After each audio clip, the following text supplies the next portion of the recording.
மதுரையில் நேற்று முதலமைச்சர் போகும்பொழுது பந்தல்குடி கால்வாயில் வந்து துணியை போட்டு மறைச்சிருக்காங்க. அதுக்கப்புறம் இரவு போய் முதலமைச்சர் ஆய்வு பண்ணிக்கிறார். எப்படி பார்க்குறீங்க? அதிகாரிகள் தரப்புல மெத்தனமாக செயல்படுறாங்க. அதாவது இதுதான் திராவிட மாடல் அரசு.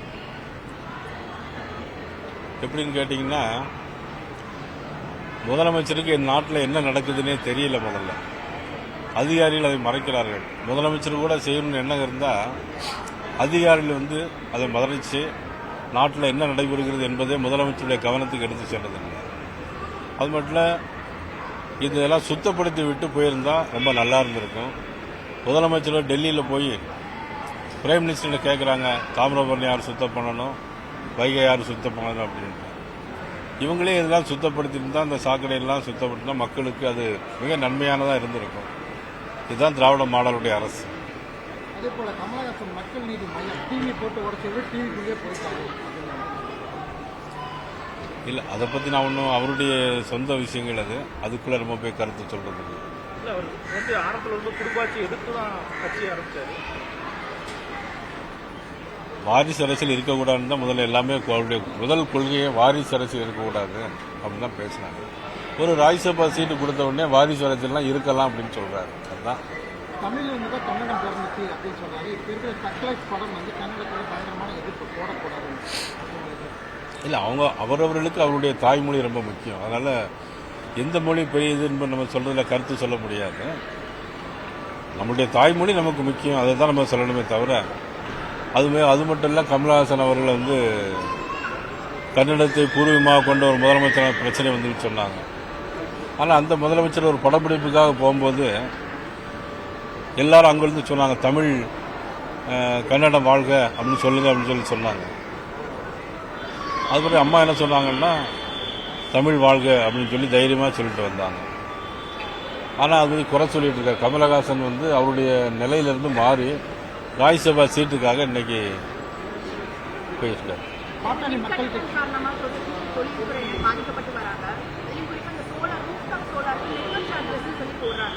மத்திய அரசு பல்வேறு திட்டங்கள் கொண்டு வர நிலையில மாநிலத்தில் நெட்வொர்க் சார்ஜஸ்னால தொழில்துறையினர் பாதிக்கப்படுவதா சொல்றாங்க.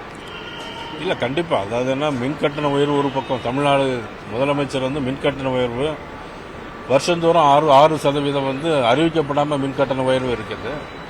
இந்த நெட்வொர்க் சார்ஜ் என்பது உண்மையிலே அது பாதிக்குன்னா அதை பரிசீலனை செய்ய வேண்டிய விஷயம்.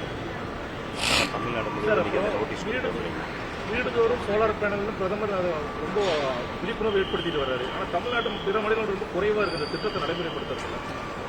அதான் மத்திய அரசு திட்டம் எதுவாக இருந்தாலுமே மாநில அரசு எதுவுமே செய்யறதில்லை.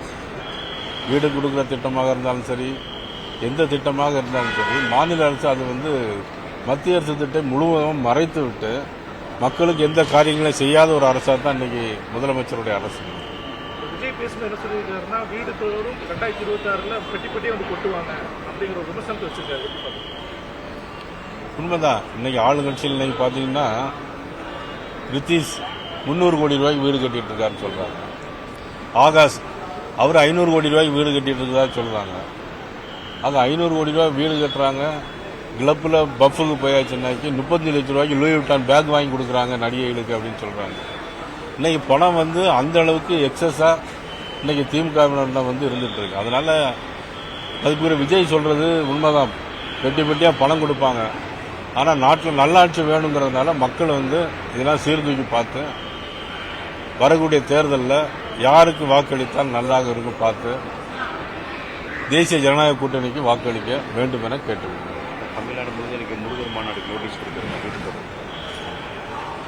ஜூன் 22ஆம் தேதி மதுரையில் வந்து ஜூன் 22ஆம் தேதி மதுரையில் முருக பக்தருடைய மாநாடு நடைபெறுகிறது. ஆக அந்த மாநாட்டில் வந்து உத்தரப்பிரதேச மாநில முதலமைச்சர் யோகி ஆதித்யநாத் அவர்களும் ஆந்திர துணை முதலமைச்சர் பவன் கல்யாணி அவர்களும் அதில் கலந்து கொள்கிறார்கள். அனைவரும் அதில் கலந்து கொண்டு சிறப்பிக்க வேண்டும் என்று அன்போடு நான் கேட்டேன். இல்லை, அது அவருடைய உள்கட்சி பிரச்சனை. அதை பற்றி நம்ம கருத்து சொல்ல முடியாது. செய்திகளை உடனுக்குடன் தெரிந்து கொள்ள உடனே சப்ஸ்கிரைப் பண்ணுங்க.